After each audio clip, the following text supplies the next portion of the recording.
Arkadaşlar merhaba. Ben Halil Yılmaz. Yeni mezun bir makine mühendisiyim. Mühendislik üzerine amatörce uğraştığım bir web sitem var. İsmi Tekno Evimiz. Google'da aratarak rahatça bulabilirsiniz. Girelim içine. Sitem bu şekilde. Mühendislikle ilgili teknik resimler, ders notları, mühendislik kitapları, makaleler. Sitemde bulunan teknik resimleri yeni başlayanlar için YouTube'da çizmeye karar verdim. Burada bir sürü teknik resim var. Bunların hepsini PDF şeklinde indirebilirsiniz. Ben top arabası montaj resminden başlayacağım. Proje burada. Açıklamasıyla beraber verilmiş. Bütün sayfalar tek tek ayrıntılı bir şekilde yeni başlayanlar için çizilmiştir. Ben de bunları sizin için YouTube'da çizmeye başlayacağım. Evet. Tam görüntüle diyelim. Evet. Projemiz bu şekilde.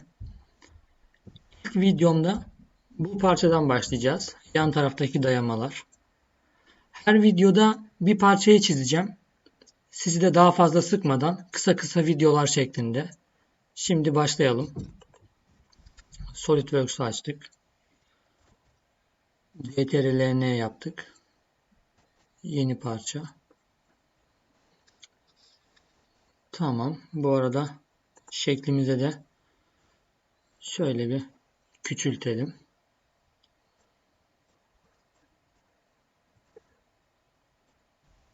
Tamam. Parçamız bu şekilde. Siz de bu parçayı internetten indirerek benimle beraber çizebilirsiniz. Şimdi ön düzlemde bir çizim açalım. Şimdi bu parçayı kabaca şekilde ölçülendirmeden ilk önce çizeceğiz. Tamam. Line komutumuzu aldık. Şimdi kabaca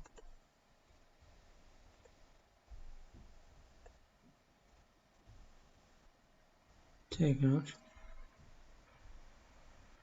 şuradan bir line komutumuzla beraber bu şekilde tekrar line komutumuzu aldık.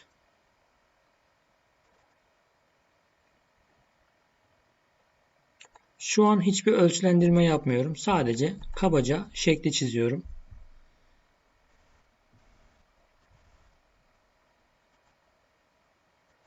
Evet. Çizdim. Görmüş olduğunuz gibi bütün hatlarıyla beraber. Şimdi ölçülendirmeye başlayacağız. İlk önce en dış ölçüleri verelim. Kaçmış? 950. Daha sonra buradaki ölçü 500. Daha sonra buranın ölçüsünü verelim. 400. Tamam. Şimdi bazı çizgileri eşitleyelim. Mesela bu çizgi ile bu çizgi eşit. Daha sonra bu çizgi ile bu çizgi eşit. Hepsi eşit oldu. Tamam. Şimdi sadece bir tanesini ölçülendirmemiz yeterli olacak. Evet. Bu ölçüleri de verdiğimize göre şimdi neresi var? Burayı vermedik. Burası da 200. Tamam. Burayla buranın yüksekliği kaçmış? 100. Tamam. Burası ile burası şöyle verelim. Burası da 100'müş. Tamam. Her yeri verdik galiba. Şurada bir yayımızın ölçüsü var.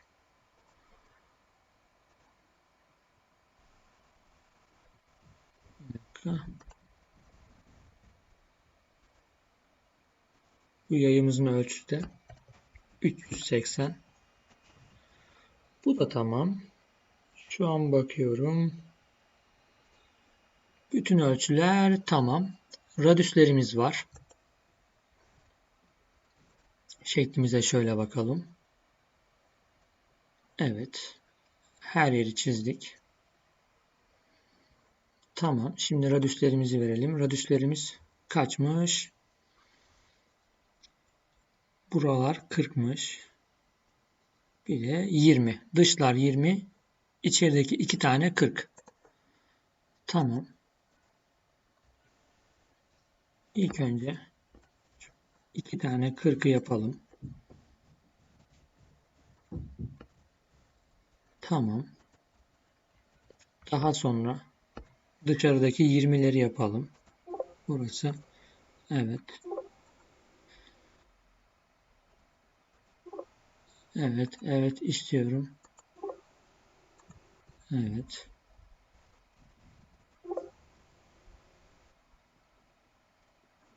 Evet. Sorun değil.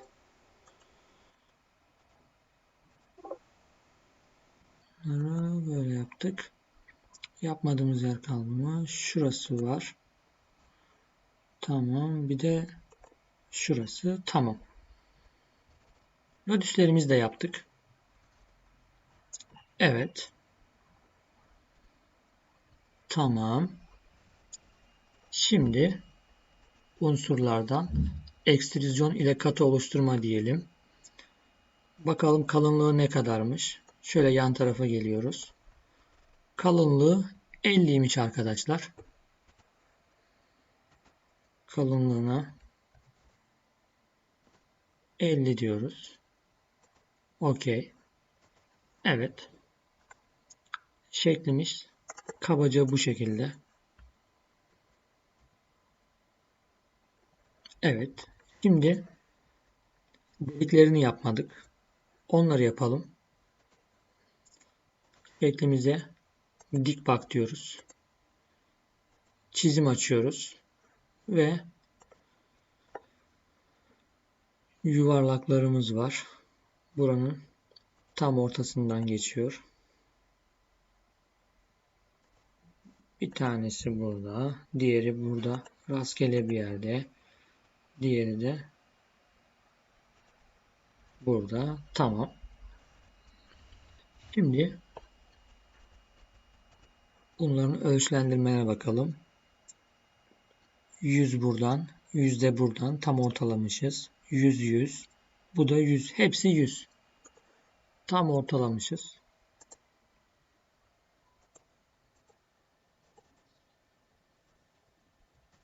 Tamam zaten.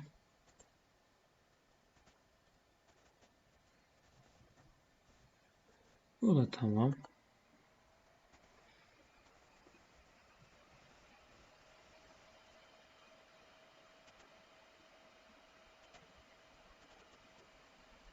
Bu da tamam diyelim.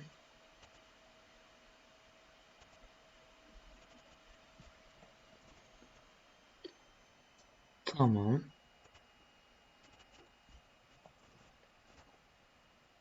Evet. Şimdi bakalım. Bu dairemiz 60, 80. Bu da 80'dir. Aynıdır.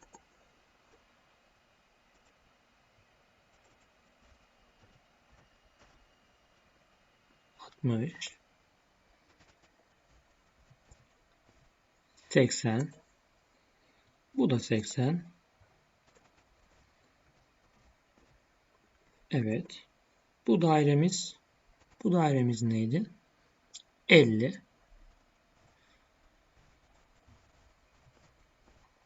Bu dairemizde 50. Tamam. Bu dairemizin ölçüsü yukarıki daire ile arasında 150 varmış.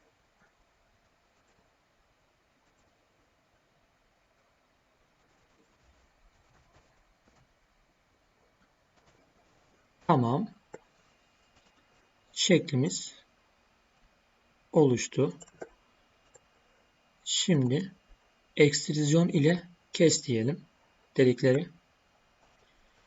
Çıkartalım. Evet. Şeklimiz bu kadar arkadaşlar. Siz de bu parçayı Teknoevimiz sitesinden indirerek benimle beraber çizebilirsiniz. Bir sonraki parçada görüşmek üzere.